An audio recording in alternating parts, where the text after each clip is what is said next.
Syukur alhamdulillah, marilah sama-sama kita panjatkan kehadirat Allah Subhanahu wa taala, karena berkat rahmat dan inayahnya lah kita di hari yang ke-11 bulan suci Ramadan ini masih Allah beri kita kesempatan untuk hadir di masjid kita ini dalam rangka beribadah kepadanya. Selanjutnya salawat dan salam tidak bosan-bosannya kita memperjuangkan kepada jemaah alam Nabi besar Muhammad SAW dengan lafaz Allahumma sholli ala sayyidina Muhammad wa ala ali sayyidina Muhammad. Besar harapan kita dengan seringnya kita bersalawat kepada beliau, mudah-mudahan kita semua mendapat syafaat dari beliau di akhir kelak. Amin amin ya rabbal alamin. Seperti biasanya di hari Ahad setelah sholat subuh berjamaah kita akan mendengarkan ceramah agama atau kajian Islam yang mana pada kesempatan pagi hari ini akan disampaikan oleh Ustaz Bapak Alimun Ismail. Alhamdulillah beliau telah berada bersama kita. Untuk tidak memperpanjang lagi, marilah kita buka pengajian kita di pagi hari ini dengan membaca basmalah. Bismillahirrahmanirrahim. Kepada Ustaz Bapak.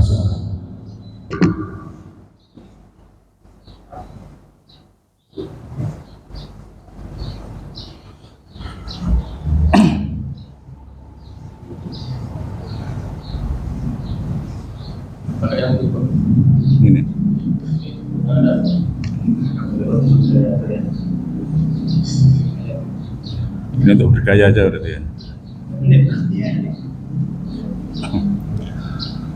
Bismillahirrahmanirrahim. Assalamualaikum warahmatullahi wabarakatuh.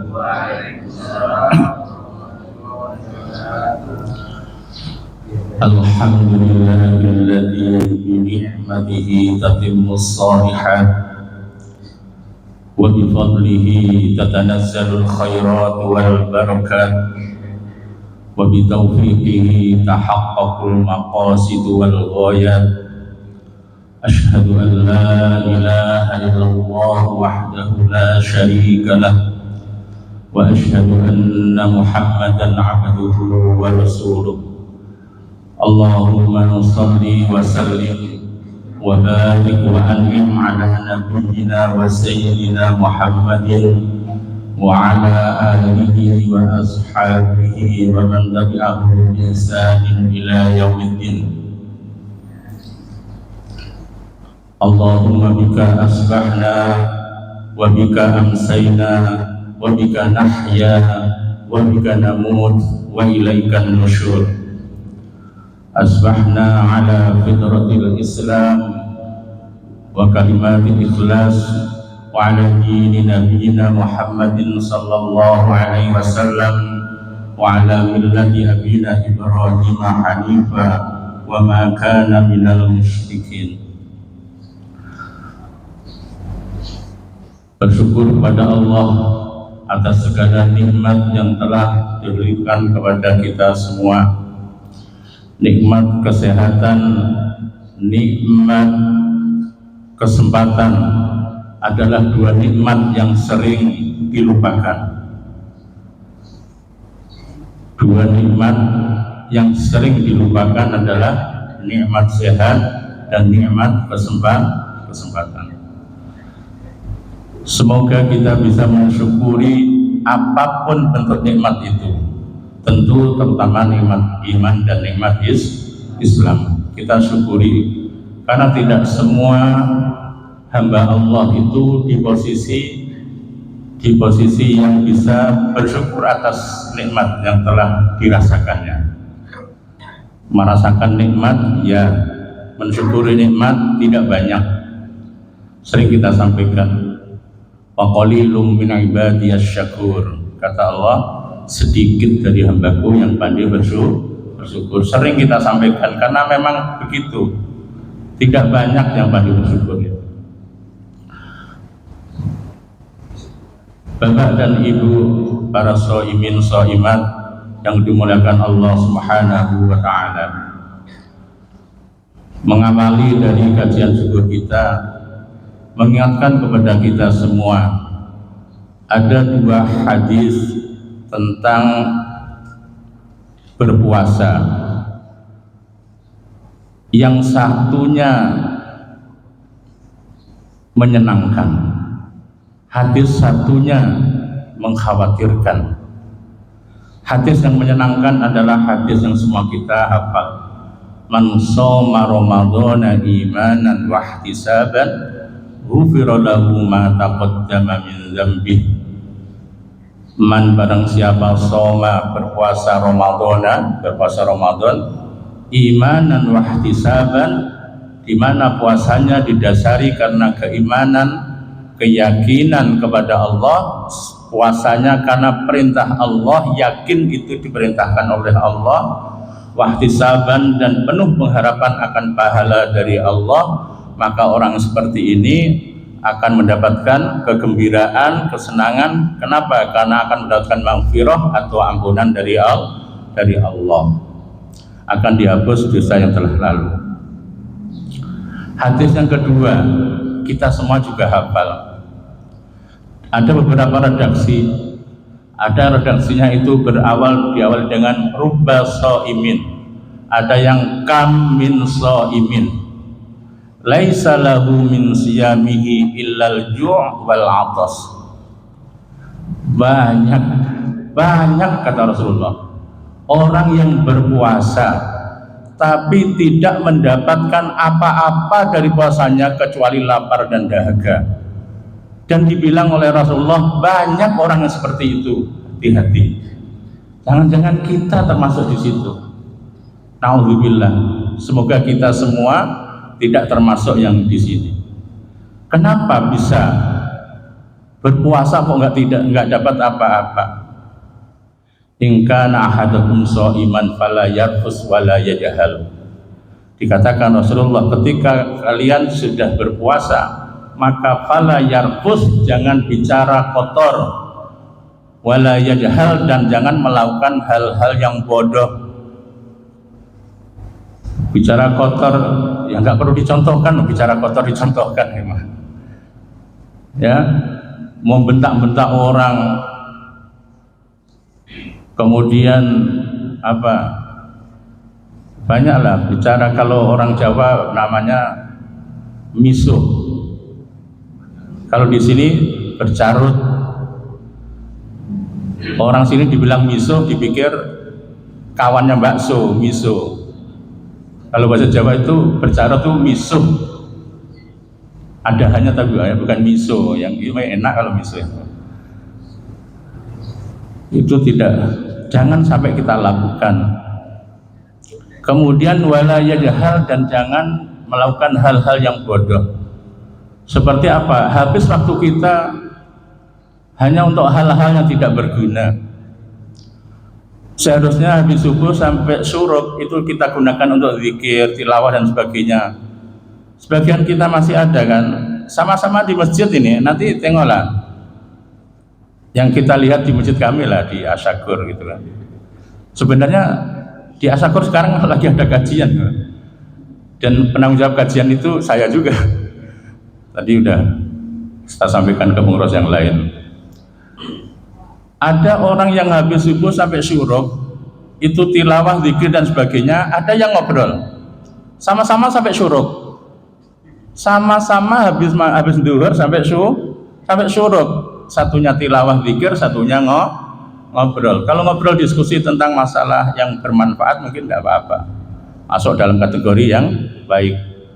Tapi ketika ngobrolnya itu ngobrol ngalor ngidul, tidak ada kejelasan, nggak ada guna. Nah, ini harus hati-hati kita Bapak dan Ibu. Padahal siapa yang dari subuh ini setelah itu dia berzikir, yang ngikuti kajian seperti ini dan sebagainya sampai syuruk, kemudian dia sholat 2 rakaat, maka pahalanya seperti pahala umroh dan haji. Dibilang sempurna.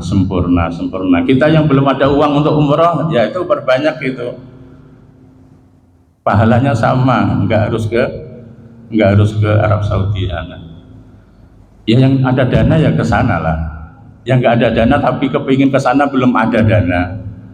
Nah itu perbanyak zikir dari subuh sampai syuruk, kemudian setelah itu sholat 2 rakaat. Bapak dan Ibu, kita harus hati-hati menjaga pahala Ramadan kita. Jangan sampai habis tidak mendapatkan apa-apa hanya karena kita tidak mampu menjaga lisan.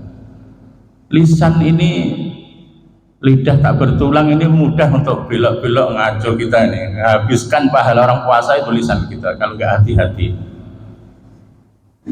Puasa iya, gunjing orang hobi, gimana? Habis nanti pahala kita. Pahala kita puasa iya, ngumpat-ngumpat iya, hati-hati nih. Fala yarfus wala yajhal. Kalau kita cinta anak kita, Bapak dan Ibu, jangan biasakan waktu anak kita habis untuk main game di Ramadan ini. Perbuatan yang sia-sia. Salah satu ciri Islam orang itu baik, maka dia akan meninggalkan sesuatu yang tidak ada gunanya. Apa kata Rasulullah? Min husni islamil mar'i tarkuhu ma la ya'nihi. Dari ciri atau indikasi bahwa Islamnya orang itu baik, maka dia akan meninggalkan sesuatu yang tidak ada gunanya. Artinya ketika kita masih melakukan hal yang tidak berguna dan itu berlama-lama, maka Islam kita sedang tidak baik-baik aja gitu. Hati-hati ya, Islamku ini apik enggak, bagus enggak Islam saya. Tengok, kita masih melakukan hal-hal yang tidak berguna, hal yang sia-sia masih kita lakukan enggak? Kalau masih berarti Islam kita lagi tidak baik-baik aja. Tinggalkan, setelah itu Islam kita baik lagi, kan gitu logikanya. Yang 2 hadis yang kita sampaikan ini bukan materi kajian kita, masih mukadimah itu Pak, belum. Kajian kita mungkin tidak ada hubungannya dengan masalah Ramadan, karena masalah kajian khusus yang isinya tentang motivasi Ramadan itu kan hampir setiap malam kan ya. Kajian kita sedikit keluar dari situ, tapi ini penting sekali. Apa tema kajian kita pagi hari ini? Tema kita adalah tentang musibah atau bencana dan bagaimana kita sebagai seorang muslim menyikapinya. Ini juga penting ini disampaikan. Beberapa bulan yang lalu sebelum Ramadan, saudara-saudara kita mulai dari Aceh, Sumatera Utara, Sumatera Barat diuji dengan bencana yang sangat mengerikan. Bencana banjir yang tidak seperti biasanya. Bahkan ada sebuah madrasah atau pesantren yang halamannya penuh dengan ratusan kubik kayu, dan tidak sembarang kayu yang sudah dipotong-potong rapi, bahkan sebagian sudah dicap. Itu kan bukan asli dari hutan karena longsor kan Pak. Bagaimana kita menyikapi tentang musibah? Mari kita buka di surat Asy-Syura ayat 30. A'udzubillahi minasyaitonirrajim. Wa ma asabakum min musibatin fabima kasabat aydikum wa ya'fu an katsir. Wa ma asabakum min musibah yang menimpa kalian itu, kata Allah di surat Asy-Syura 30, silakan nanti ditengok. Fabima kasabat aydikum, sebab dari olah tangan kalian. Bukan semuanya, tapi yang dimaksud ini sebagian dari olah tangan sebagian dari kita, maka musibah itu Allah datangkan. Masih belum kuat kira-kira, buka At-Taghabun ayat 11. Ma asabakum min musibatin fa bi idznillah wa man yu'min billahi yahdi qalbahu wallahu bi kulli syai'in alim. Musibah yang menimpa kalian itu adalah atas izin Allah. Berarti bukan fenomena alam, bukan. Allah mengizinkan untuk mendatangkan adanya datang musibah. Satu lagi ayat, buka di surat Ar-Rum ayat 41. Ar-Rum 41. Zaharal fasadu fil barri wal bahri bima kasabat aydin nas liyudhiqahum ba'dal ladzi 'amilu la'allahum yarji'un. Zaharal fasadu, sudah jelas nampak kerusakan fil barri wal bahri, di daratan maupun di lautan, bima kasabat aydin nas, sebab olah dari tangan manusia. Kemudian Allah itu maha adil, Bapak dan Ibu. Loh, memberikan bencana kok maha adil. Ayat ini menunjukkan keadilan Allah. Liyudhiqahum, kenapa Allah ketika sudah ada kerusakan di darat dan di lautan oleh usilnya sebagian dari manusia. Yang usil itu tidak semuanya, Pak, sebagian dari manusia. Liyudhiqahum, untuk memberikan, untuk biar mereka itu merasakan ba'dul ladzi amilu, sebagian dari dampak akibat olah tangan mereka. Dibilang Allah ba'dul ladzi, artinya dikasih sebagian dulu. Dikasih sebagian dari efek atau dampak olah tangan mereka. Kenapa Allah memberikan bencana itu sebagian dulu? La'allahum yarji'un, agar mereka sadar dan kembali kepada Allah. Nanti kalau mereka tidak menyadari itu dan terus dia berbuat kerusakan, akan ada yang lebih dahsyat dari yang sudah datang, bencana sudah datang itu. Kirimi dulu biar sadar, tidak melanjutkan kerusakan itu. Salah satu contoh yang kita sebut tadi, gelondongan kayu tapi sudah terpotong-potong rapi, itu kira-kira olah binatang buas atau manusia itu? Manusia itu. Binatang buas gak bisa motong-motong kayu rapi seperti itu. Ya, karena itu kan di dekat pesantren katanya, seluas itu kayu tok di sini. Ya udah rezekinya pesantren itu. Ini kita sampaikan Bapak dan Ibu. Semua musibah itu akibat dari olah tangan manusia. Sudah. Kita pertama, yang penting paham ini dulu Pak ya. 3 surat yang kita baca ini sudah cukup jelas bahwa musibah yang datang, bencana yang datang itu memang Allah yang mengizinkan datang untuk menyadarkan manusia-manusia pembikin kerusakan biar sadar. Karena apa? Ketika dia sudah berbuat yang tidak baik, kemudian datang musibah. Al-Anfal ayat 25. Al-Anfal ayat 25. Yang punya aplikasi Quran langsung kita cari Al-Anfal 25. A'udzu billahi minasyaitonir rajim.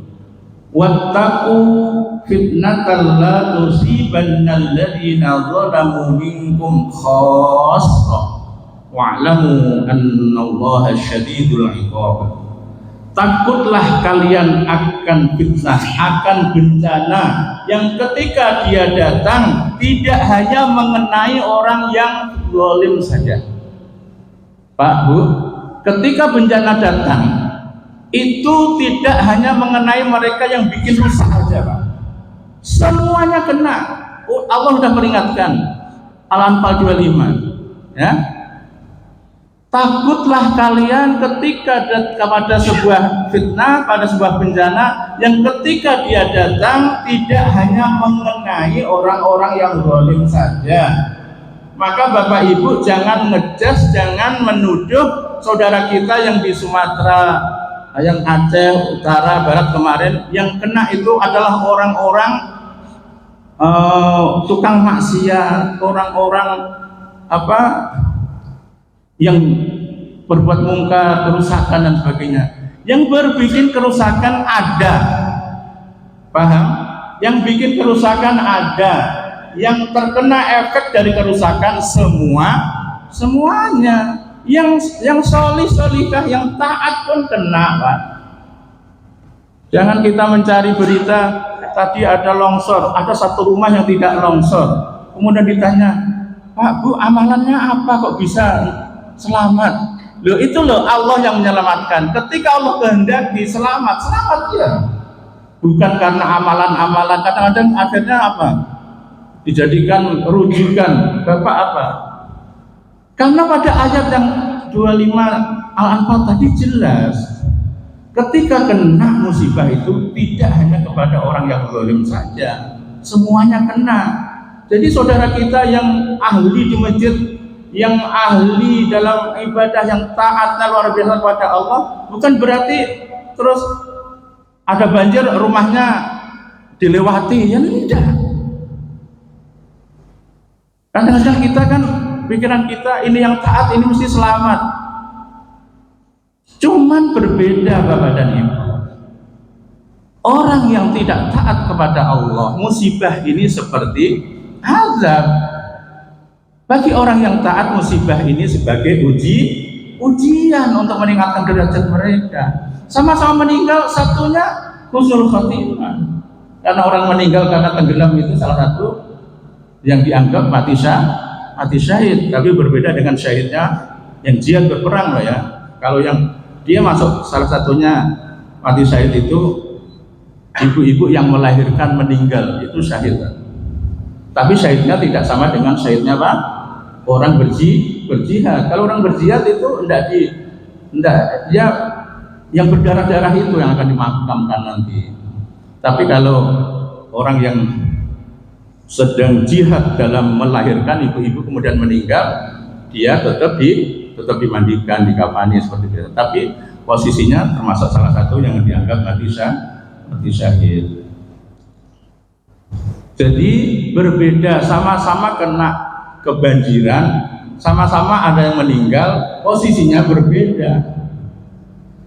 Yang terpenting bagi kita Bapak dan Ibu, jangan sampai punya pikiran bahwa orang-orang yang kena musibah itu adalah pelaku dosa besar, pelaku kemaksiatan, pelaku kezaliman, kemungkaran. Tidak.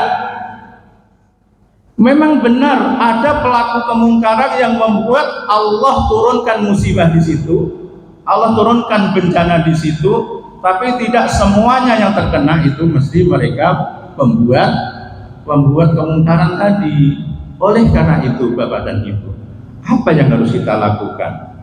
Karena ketika dalam sebuah daerah, ketika dalam sebuah qaryah atau ya penduduk lah kan, itu kalau sudah warganya melampaui batas dalam kemungkaran, dalam kezaliman, ya, dalam kemaksiatan, maka Allah akan turunkan musibah. Dan ketika musibah turun, yang kena tidak hanya dia sendiri. Oleh karena itu semua kita harus berperan. Berperan apa Ustaz? Rasulullah dengan sabdanya yang sering kita dengar apa? Man ro'a minkum munkaran falyughayyirhu biyadihi fa illam yastati' fa bilisanihi fa illam yastati' fa biqalbihi dzalika aqabul iman. Misalnya kita dengarkan, barang siapa di antara kalian melihat kemungkaran, melihat matanya nampak di depannya itu nampak ada kemungkaran di daerah kita, ada kemungkaran di daerah kita, jangan coba-coba kita diem, Pak. Hadis ini yang harus kita membuat kita harus bergerak. Man ro'a minkum mungkaran, barang siapa yang di antara kalian melihat kemungkaran, falyughayyirhu biyadihi, maka rubahlah kemungkaran itu, hentikan kemungkaran itu dengan tangannya, dengan kekuasaannya. Fa illam yastati, ketika dengan kekuasaan dan tangan kita tidak mampu, fabilisani, dengan lisan kita. Nasihati mereka yang buat kemungkaran itu. Kamu yang bikin kemungkaran, ketika ada bencana semuanya kena. Sampaikan itu. Jangan kita biarin kemungkaran, karena dibiarkan mereka akan semakin besar. Karena dianggap nggak apa-apa. Masyarakat tahu kalau kami sedang begini, tapi nggak ada yang larang. Hati-hati tuan. Ketika kita tidak mampu dengan lisan kita, apa yang kita lakukan? Minimal fabil qalbi, hati kita membenci kemungkaran itu. Hati kita benci dengan kemungkaran itu. Doakan orang-orang pelaku kemungkaran untuk Allah berikan hidayah, disadarkan oleh Allah. Karena apa? Kita tidak berani mendatanginya. Mereka bawa golok semua, Ustaz. Mereka orang 20 ya, bawa golok semua. Kita datang sendirian, nanti pulang tinggal nama. Berarti kita tidak mampu kan? Kalau nggak mampu sudah, dengan lisan, dengan hati kita. Doakan pada Allah, orang itu sadar, orang itu berikan hidayah, tidak melakukan kemungkaran. Yang bisa dengan tangan dan kekuasaan, datangi mereka. Kita punya kekuasaan, salah satunya apa? Kita tahu masyarakat, kenalan banyak orang Satpol PP, telepon dan Binmas apa yang kan ada sekarang di kampung-kampung itu kan, telepon, di sana ada kemungkaran begini. Bapak Muslim, saya Muslim. Kita percaya bahwa ketika kemungkaran itu sudah merajalela dan dibiarkan, akan ada bencana datang di sini. Kami yang tidak ikut-ikut ini nanti kena semua. Berarti dengan kekuasaan kita pada itu. Dan sekali lagi yang harus kita pahamkan kepada diri kita adalah kita harus tahu bahwa jangan mudah kita menuduh orang yang kena bencana itu adalah orang-orang yang tidak taat. Ini yang sering terjadi. Dan orang-orang yang melihatnya, oh memang di sana tempat itu. Iya, tapi yakin tidak sekampung itu pelaku kemaksiatan semua. Ada yang baik mereka, tapi mereka juga kena. Apa itu yang sekarang istilahnya, yang tanah berjalan itu loh Pak. Nanti ada tanah berjalan itu loh. Ada apa? Faksi gitu loh. Lupa nama istilahnya. Apa? Ya likuifaksi ya. Itu kan pernah terjadi dulu di daerah Palu, udah pernah. Jangan, tanah itu berjalan. Kalau hanya sekitar satu kampung itu lewat itu Pak. Ketika Allah sudah menghendaki, jangan kita berpikir Ustadz kita kan di Limbungan Ustadz, di Pekanbaru ini jauh dari sungai, jauh dari laut. Kalau orang Semarang, orang Demak itu langganan kena banjir rob ya, yang air laut melimpah itu loh. Itu nanti yang orang sana itu kalau saya pulang kampung biasanya itu pas musim itu pulang, ini banjir apa? Enggak ada, ternyata laut yang itu. Apalagi Jakarta Utara itu, nah itu apa? Kita nggak ada Ustaz. Kalau longsor, bagaimana longsor? Orang rata semua di tempat kita, nggak ada longsor Ustaz. Rasanya nggak mungkin ada musibah di sini, bencana itu nggak ada. Allah tidak boleh Bapak dan Ibu, kita sebagai orang beriman tidak boleh merasa aman dari makar Allah. Di surat Al-A'raf 96 kalau nggak salah, Saya baca ayatnya aja. Apakah tempat kita ini akan aman? Mungkinkah tempat kita ini akan mendapatkan keberkahan dan aman dari musibah? Sangat mungkin. Walau anna ahlal qura amanu wattaqau la fatahna alaihim barakatim minas sama'i wal ardh.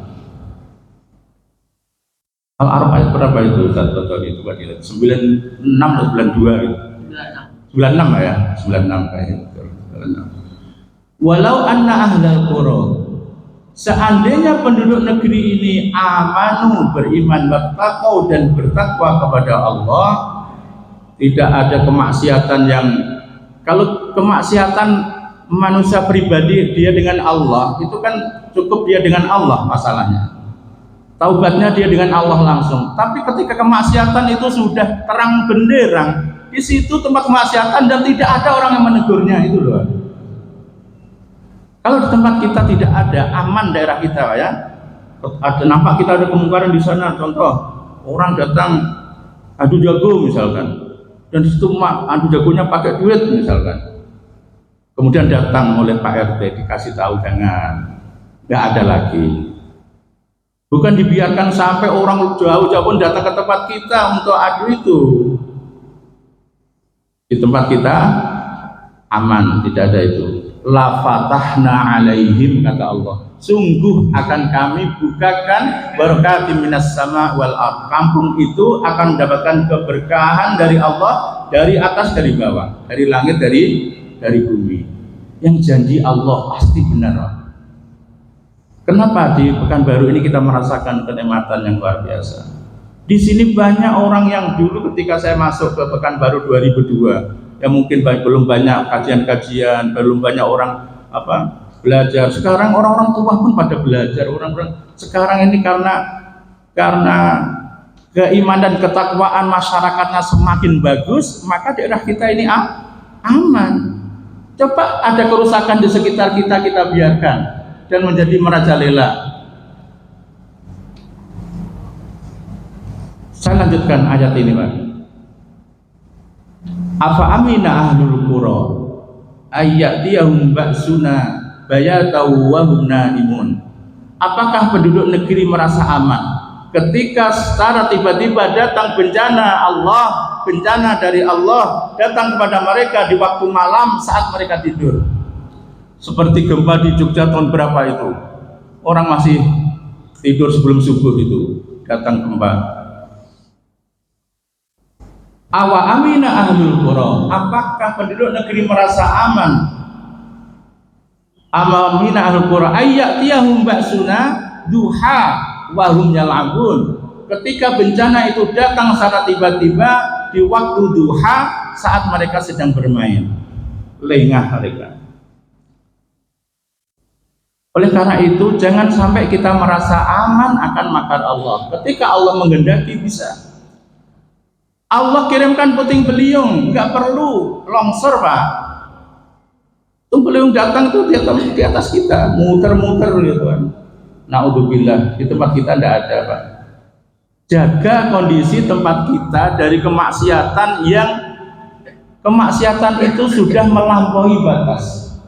Kalau kemaksiatan itu sifatnya pribadi kita dengan Allah, itu urusan kita dengan Allah. Tapi ketika kemaksiatan itu sudah jelas-jelasan di daerah kita dan kita semua membiarkannya, siap-siap. Kita tidak tahu bentuknya apa. Pada tahun sekian kita pernah diuji Allah, diuji dengan apa? Kekeringan, asap. Setiap rumah kita beli apa? Air purifier itu ya, yang untuk nyedot asap itu. Nah, di rumah saya itu punya, Pak. Di ITK itu dulu guru-gurunya dipinjemi duit untuk beli itu satu-satu, nanti dipotong gaji. Masih ingat ya, Pak? Masya Allah. Saya punya di rumah itu. Gara-gara apa? Asap kita malah nggak sekolah anak-anak berapa sebulan, setengah bulan kan gitu. Asal di di Zebron itu bendera merah, anak-anak pulang jangan pengen sekolah kan gitu. Padahal dengan tidak sekolah di rumah lebih tidak terjaga karena asap masuk rumah. Kalau di sekolah bisa di dalam banyak peralatan pembantunya. Kalau masalah bentuk musibah, bentuk bencana, kita tidak tahu. Jangan merasa aman kita, Pak. Tidak boleh tadi dibilang dia di Al-A'raf tadi kan. Jangan merasa aman. Penduduk negeri jangan merasa aman. Di Pekanbaru ini kalau kita tengok secara geologi Pak ya, ilmu buminya gitu. Tengok polong-polong di bawah kita Pak. Disedoti minyaknya oleh Caltech itu. Caltech, Chevron, Pertamina sama itu nyedoti minyak semua. Polong-polong di bawah kita. Kalau Allah kepengen menghendaki diturunkan kita sedikit aja, turunkan sedikit, kasih banyak-banyak sedikit aja. Masjid Mutakin ini turun agak 3 meter aja ke bawah, itu sudah heboh itu.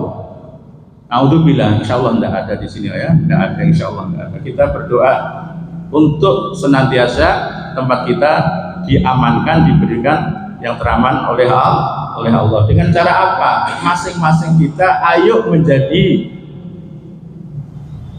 menjadi apa? Kita harus berkontribusi bagaimana wilayah kita menjadi wilayah orang-orang yang beriman dan bertakwa. Dengan cara apa Ustadz? Dengan cara kita masing-masing. Bapak Ibu kalau kepengen aman, Bapak dan Ibu, main aman lah gitu kan. Apa? Jadi orang solih.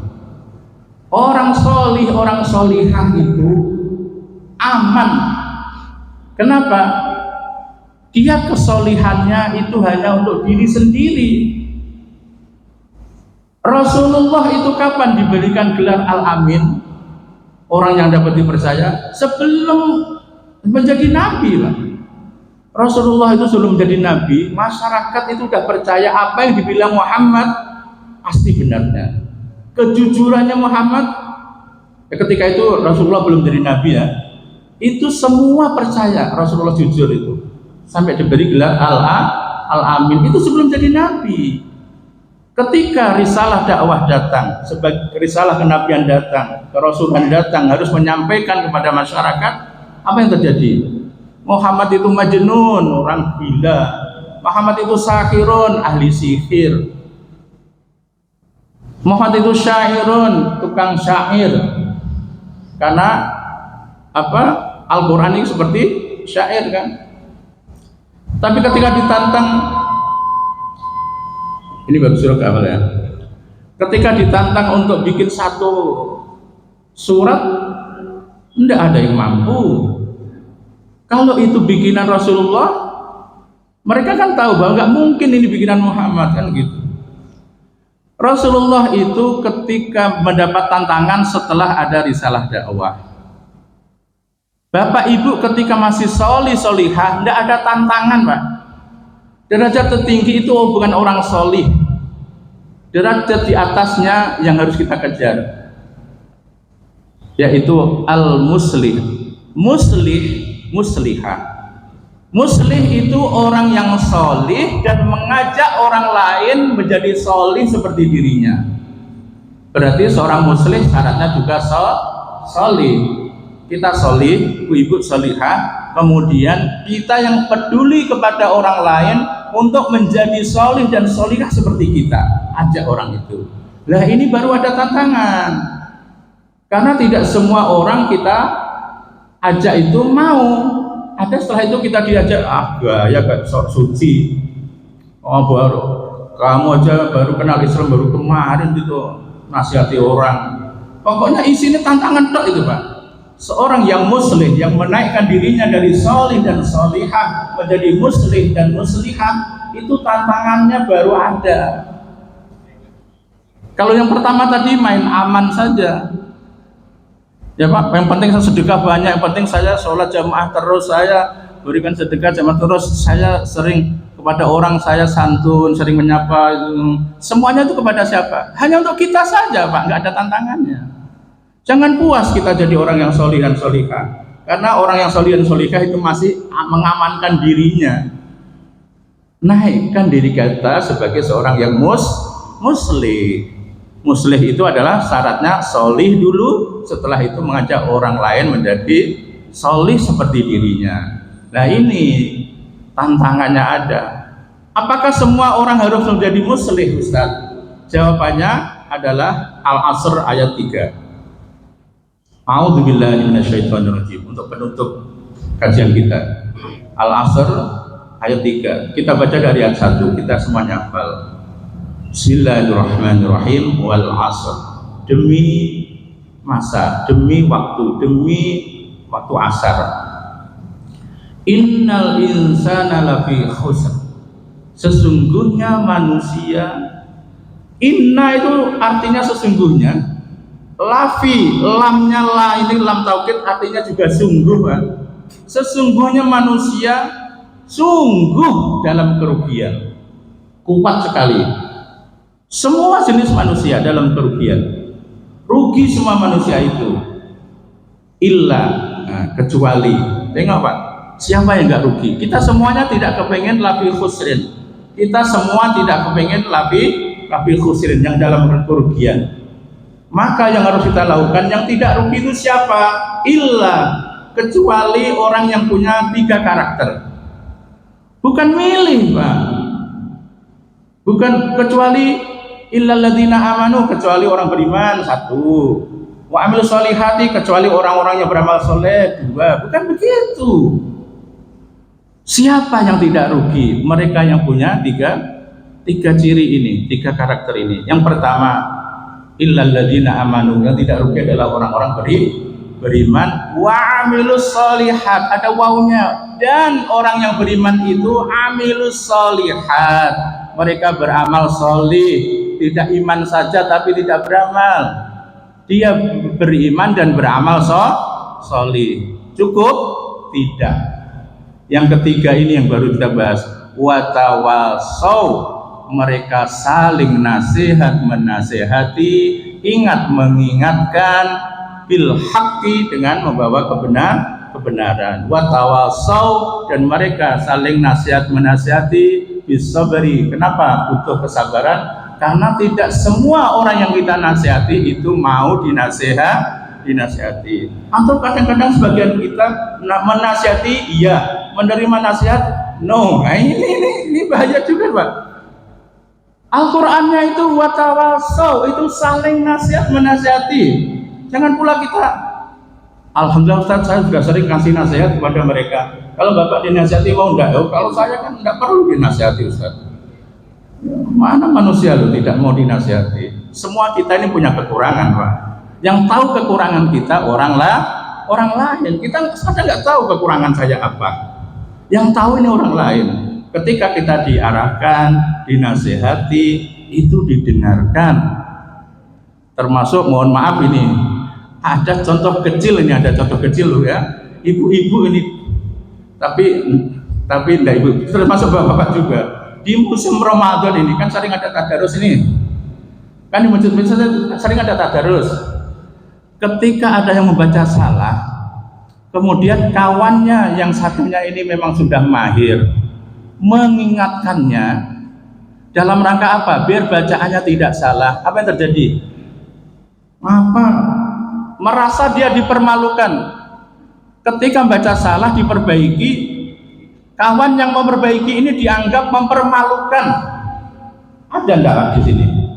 Kalau di tempat-tempat lain banyak itu, Pak. Pengurus laporan ke saya itu banyak begitu. Ada orang mahir membaca, satunya ada baca salah. Kalau baca salah kan tidak dapat pahala dia, Pak. Kalau baca dia benar 1 huruf 10 pahala, 10 kebaikan. Demi mendapatkan pahala, saudara-saudara kita diingatkan, tambah dibilang kamu mempermalukan aku ya di depan banyak orang. Loh, namanya tadarus kan bersama-sama, saling, yang bagus memperbaiki. Ya, kalau salah jangan disalahkan, salah itu diperbaiki, dibenarkan. Jangan salah disalah-salahkan, ya marah dia lah, salah-salahkan. Kamu baca salah-salah, marah dia. Tapi ketika dia salah diperbaiki, bisa menjadi benar. Ya, kita menjadi orang yang watawasau bil haqqi, watawasau bis sabr. Sebelum Ustaz itu, saya mau bertanya. Iya, silakan, Pak. Pak Ustaz tadi menerangkan bencana dan musibah saja. Iya. Nah, sekarang ada doa kunut bala wal wabah. Iya. Sekarang maksudnya di mana letaknya bala itu pada kita semua? Baik, pertanyaan dari Bapak siapa namanya Pak? Pak Supri. Ya. Kenapa? Orang-orang bersyukur Pak. Anas. Iya. Baik, terima kasih pertanyaan Bapak. Sebelum kita sholat isyraq Pak ya, ditutup itu. Iya, bala itu tidak kelihatan sama kita dan bisa datang sewaktu-waktu ketika bala itu didatangkan oleh Allah. Dan bala tidak bisa berubah berbagai macam. Kita tidak bisa, bentuknya itu tidak bisa kita ini. Maka kita salah satunya yang bisa menolak bala itu apa? Bersedekah, berdoa. Doa itu juga bisa menolak bala. Maksudnya itu apa? Bersedekah dan berdoa itu adalah bentuk ketaatan kita kepada Allah. Saat kita taat kepada Allah, doa yang kita minta, doa perlindungan yang kita kepada Allah akan diberikan. Kita akan dilindungi oleh Allah. Jadi bentuk bala itu bisa bermacam-macam bentuk. Walaupun bala kita tidak tahu bentuknya apa. Kadang-kadang bala itu berupa apa? Farsalna alaihim tufana wal jarada wal qumala wa tufatiha. Ini pernah terjadi Pak. Ketika Allah mengirimkan sampai ada apa? Katak Pak. Katak itu ribuan datang. Kemudian pernah ada juga Wadama itu darah mengirim. Itu banyak masalah. Kita tidak tahu jenis bala yang datang. Yang penting semua yang tidak kita sukai dan itu membahayakan kita, itu adalah salah satu bentuk jenis bala. Maka kita harus sering-sering berdoa. Biasanya yang bagus itu, kalau kita biasanya kunut itu sebagusnya ditambah ya. Jadi setelah apa ini, Allahumma hdina fiman hadina wa afina fiman tawallana fiman tawallait wa barik fiman waqina bi rahmatika syarra ma qadait. Terus setelah fa inna katakti wa la yuqtu itu ditambah ada satu doa yang di situ Allahumma kshif annal bala wal waba. Nah, dan seterusnya. Itu mungkin Ustaz Fatani ya, nanti tambah satu itu sebelum wasallallahu gitu ya. Ditambah satu itu doa untuk tidak ditimpakan bala. Setelah tadi ya. Nah, itu biasanya kalau orang-orang tua dulu itu kalau kunut subuh ada tambahannya itu. Dan anak-anak sekarang ini kita tidak mempermasalahkan kunut subuhnya ada dan tidaknya Pak ya. Tapi kunut subuh, kunut itu identik dengan doa untuk dihindarkan dari bala. Setelah kita baca yang sifatnya doa positif, doa-doa yang membahayakan itu juga kita baca. Nanti bisa dibuka ya, ada kita cari di referensi yang biasanya kunut, termasuk kunut nazilah ketika ada itu gangguan, ada itu. Termasuk kunut mendoakan saudara kita di Palestina dan sebagainya itu sifatnya kan ada hal-hal yang merugikan kita berbentuk bencana bala dan sebagainya, kita untuk dihindarkan dari itu semua. Terima kasih Pak yang sudah diingatkan. Dan salah satu bentuk untuk terhindar dari bala adalah kita berdoa. Jangan pelit-pelit berdoa. Banyak berdoa kepada Allah, menunjukkan kita ini butuh kepada Allah. Mudah-mudahan yang kita sampaikan ada manfaatnya. Karena kita dibatasi dengan waktu, alhamdulillah semuanya bisa memahami yang kita sampaikan Pak ya. Ini pada dasarnya menasihati diri saya sendiri, semoga bermanfaat untuk semuanya. Demikian kita tutup kajian kita. Allahumma ja'alna mimman shoma ramadhana imanan wa ihtisaban. Allahumma ja'alna mimman qama ramadhana imanan wa ihtisaban. Allahumma ja'alna mimman qama lailatal qadri imanan wa ihtisaban. Rabbana taqabbal du'ana innaka antas samiul alim wa tub 'alaina innaka antat tawwabur rahim. Rabbana atina fid dunya hasanah wa fil akhirati hasanah wa qina adzabannar. Sallallahu ala sayyidina Muhammad walhamdulillahi rabbil alamin. Subhanakallahumma wa bihamdika asyhadu an la ilaha illa anta astaghfiruka wa atubu ilaik. Wassalamualaikum warahmatullahi wabarakatuh.